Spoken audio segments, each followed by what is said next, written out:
why did that come up? Why did I even think of that? So like, that's really specific.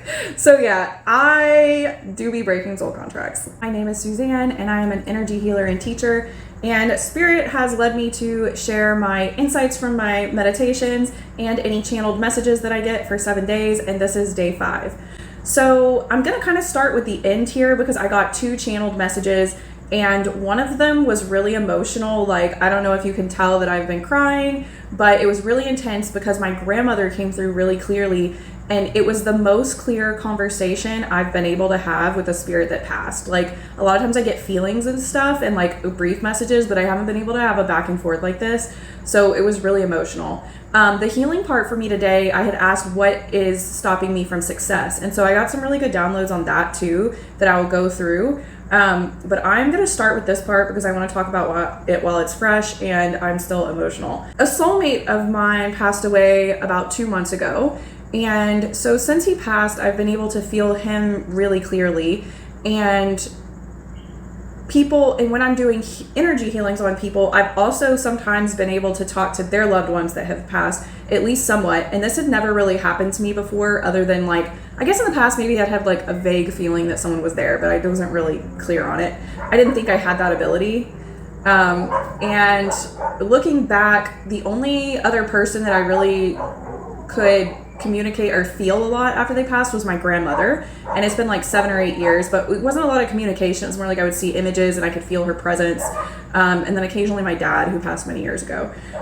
So losing my soulmate really activated my mediumship, and I've been asking for like, how do I open my channel more? Please give me practices for how to open my channel more, like whenever I meditate and do healings on myself.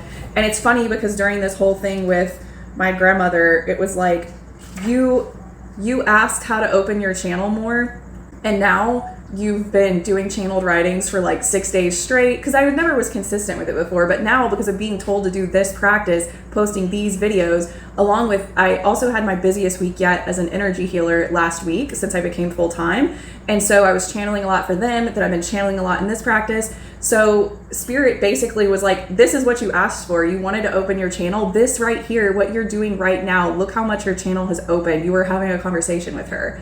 So I thought that was really cool. It's funny, you don't even realize like your request was, or prayer was answered or whatever, and you're like literally doing the thing. My grandmother, when I first felt her, I said, I wish you were here with me. And she said, I am. And I was like, that's true. You're literally here right now. She had told me she was really proud of what I was building. And basically, she thought it was cool what I was doing working with the flowers. And I felt like her love for me and saw lots of flowers. And she always was like a big gardener, and she also painted, and she always painted flowers. That was like her main thing. And in retrospect, now that we realize all the women in my family are psychic, I do think that she was energetically working with flowers a lot and also using them to protect her as like kind of an unconscious psychic. And she was also very into gems, like rubies and stuff, but she was into like where they came from and the specifics, and she was very into jewelry. And in retrospect, it was basically like how people are into crystals now. She was just into precious stones. So I think that's really cute. Yeah, she loved what I'm doing with flowers and even the wildness that I have in my life. And she was like basically teasing me about boys.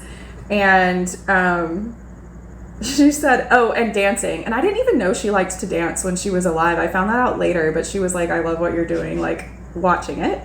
And she said to write down what I want from my like partner, what I want in a partner, and put it on my altar. And then she said that she can help me with things if I ask her to. And then she said she could help me connect more to the energy of flowers. And that's when I connected, like, oh, wow, she was actually very connected with flowers. And she basically said, I can be a medium between you and flowers and connect you to them even more. Because I was actually praying earlier today to be able to talk to flowers better, like literally get messages back from them. Because there's a flower that I'm feeling really connected to, but I'm not sure what it's used for. I'm just very drawn to it, and I want to be able to hear it, you know? So she was like, I can help you with that.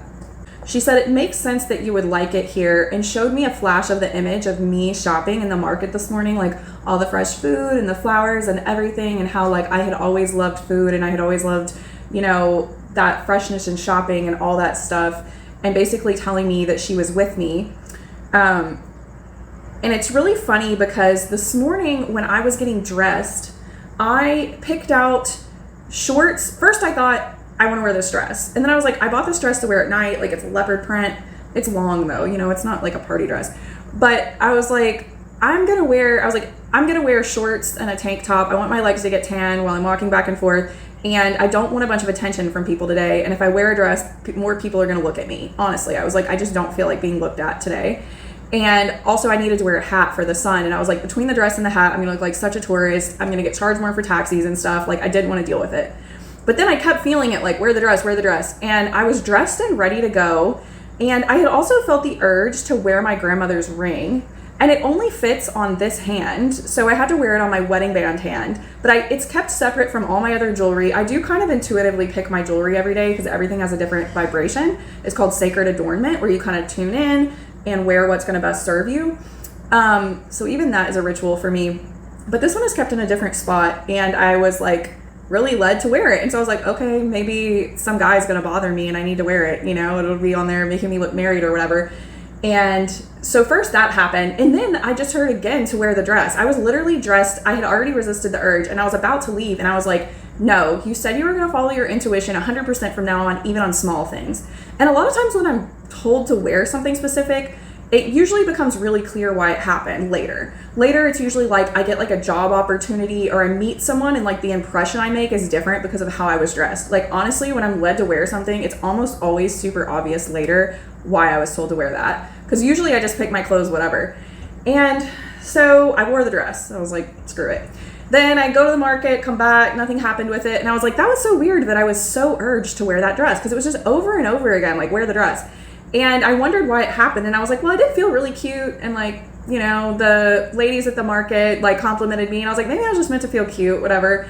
But now whenever I was doing this and she showed me she was at the market with me, she was like, that was me. Like, she told me to wear the ring and she told me to wear the dress. And I was like, that makes total sense because she would love this dress. Like, everything, it came together to show me that she was with me so that when I did this here right now, she could be like, look, I am with you. I am communicating with you when you're open and I'm seeing your life.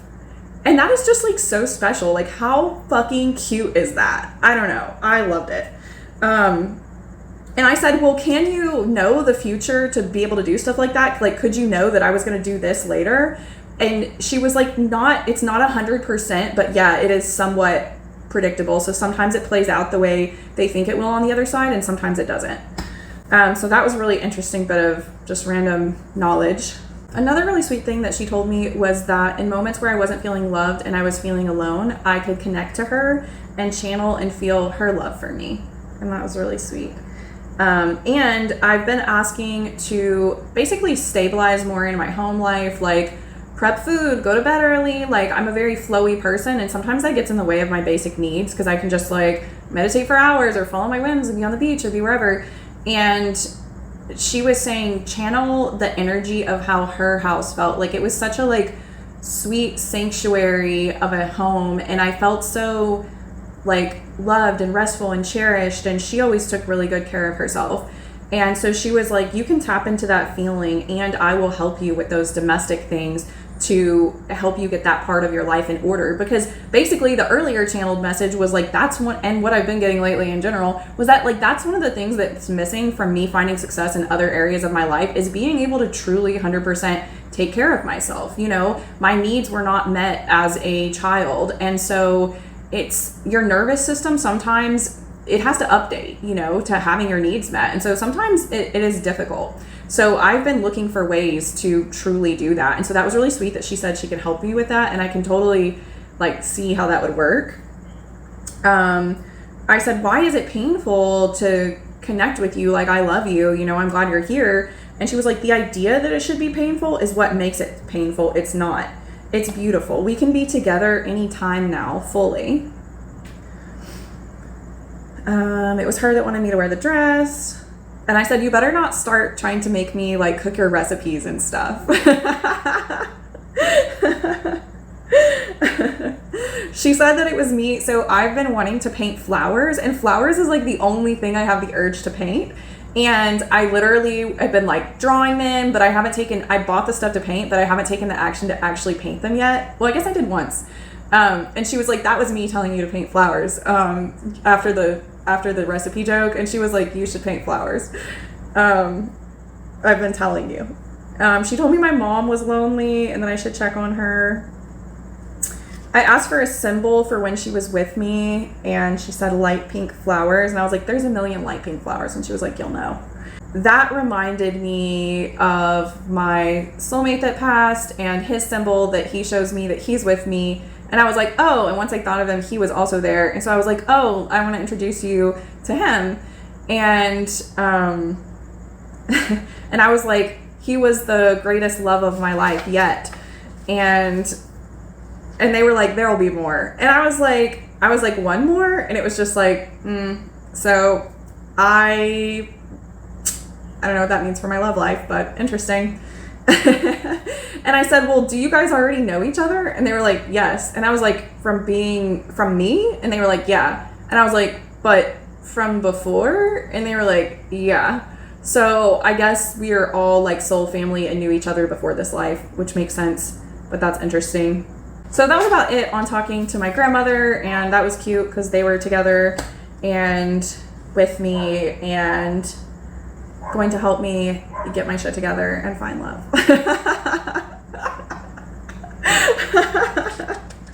Oh my gosh. I was like, when I said, when they were like, there'll be more, I was like, you guys better help me because like, it's not easy out here. Like, okay. So back to the beginning, whenever I first went into my meditation, my intention was to do an energy healing on myself and meditate. And the question that I asked this time was, I was like, what's stopping me from being successful? Like in my business, in my personal life, as far as like keeping my goals for, my diet, my exercise, my daily habits. I'm very flowy, and I used to be very structured and two in my masculine, but now I've struggled more with being two in my feminine, and I'm coming more into balance, but it is still something that I'm working on. And so I was like, there isn't an element of like self-sabotage there, at least a little. I was asking what's getting in my way of this. So that was kind of the direction for the healing. So I started at my upper chakras, and as I got to my head, there was a lot of stuff around my head, like connected to like cords and other energies connected to my ears. And then when I was clearing off the top of my head was literally getting itchy. Like there was so much like old energy there, either from people's projections, my own projections, programs, whatever, all the information about myself and about how life works that was getting in the way of my success. So I removed a lot of that, and that was really palpable, the difference. There was a lot of stuff there. And then as I worked my way down, I saw a ruby on my third eye. Stones don't come through for me a lot, but occasionally I do see them. And ruby is my birthstone, so that's cool. So after the healing, I never look up what anything means as far as like symbols or flowers or whatever until after I've done, my healing, my meditation, and my channeled messages. So it's really cool how these things end up being so intertwined, and I don't even see the full scope of it until afterwards when I've come out of meditation and looked up what certain things mean. So ruby is deeply associated with passion, protection, vitality. It's also known as a protective stone that brings happiness, success. It's related to prosperity a lot and also protection. And so I thought it was really cool that it was on my third eye because it's protecting my ideas from interference and bringing vitality and passion to my ideas to bring me success. Also, leadership and clarity. I've moved into teaching now. I have a course where I teach self-healing, and that's been a shift for me energetically, like fully embracing my role as a leader. And ruby also has a lot to do with divine love and passion, and that is the other thing I'm really calling in. So I love that for me. Thanks. And I love that it's on my third eye. Give me discernment with that too, passion in my ideas and my channeling and my success. I know it's directly related to my ability to connect to my highest self and my spirit, and everyone's success really is, but mine in particular because of the type of work I do with my energy healing, and also my work as like a writer, teacher, that kind of thing. So I love that. Then as I worked my way down, I saw a big sunflower on my solar plexus. And I have been working a little bit with sunflower lately. I have a flower essence that I made myself, so it's very powerful. And I've been taking that probably for the last couple days. And then when I went to the market today, I also bought new flowers, and there's a big sunflower. And I don't normally buy sunflowers, but I guess the sunflower has been with me this whole time, just like my grandmother was with me.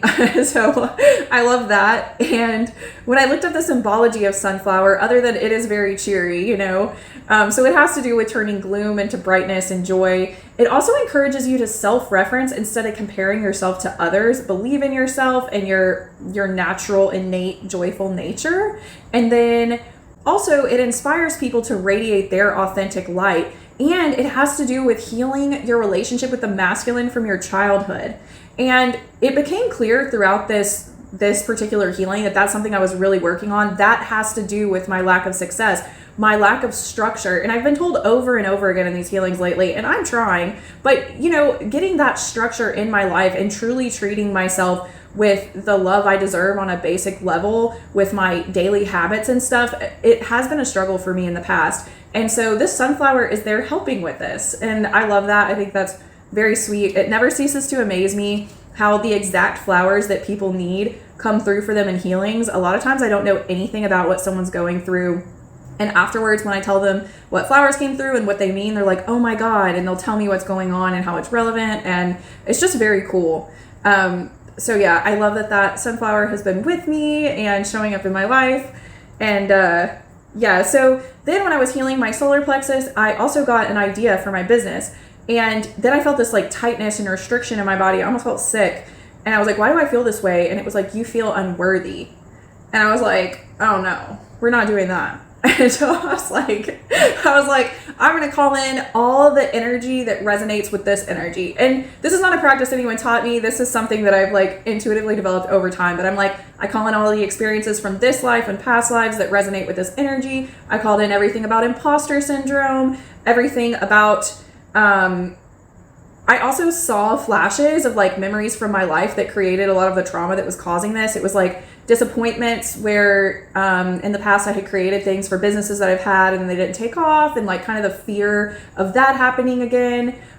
There was something about me being worried that I would be disconnected from my family, my mother in particular, if I was too successful, kind of like a generational wound. Also a fear or like shrinking for men for feeling like if I'm too much or I seem pretentious or I'm too successful or whatever, that it will be hard for me to find love. And I didn't really think I had that, but it was pretty clear in this moment. I could feel it clearly.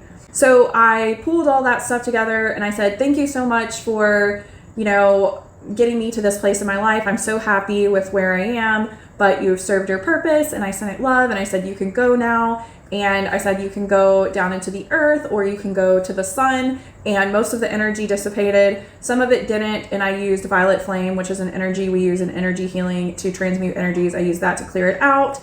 And then I also felt called to call forth any vows, agreements, soul contracts, anything I had around waiting for success. Like I have to accomplish ABC before I have success. I was basically like, I call forth any contracts, agreements, whatever, that I am having to accomplish other things first. I have this clear channel now. I'm in this place in my life where I will take my success now and you can just tell me what I need to know. Just give me my lessons directly. People have different ideas about like severing soul contracts and stuff. I honestly think I understand that the little you that is in this life, Suzanne, the identity that you have in this life can't see the full picture, but also we have free will. So if you really want something in your life, and I feel like if I get an urge to break a soul contract with something, I probably have that soul contract. So for me, I've had it come up several times where I'm like, if I had a contract for that, no. I remembered, and somebody else close to me remembered, that one of my exes had literally killed me in a past life, and then he was contemplating violence in this life. And I was like, look, if I have a contract for him to kill me again, I know we're not doing that. And also, now that we're mentioning it, if I had a contract for anybody else to commit violence against me, sorry, not doing it, done. Like, I I'm not here for that. I'm sorry if my mission shifted. If I don't accomplish something, fine, but I'm here now and that's what I want and I'm not doing it. So, and the fact that that came up too, why did that come up? Why did I even think of that? So like, that's really specific. So yeah, I do be breaking soul contracts. Sorry. I asked where else this energy was being stored in my body, and I got my womb.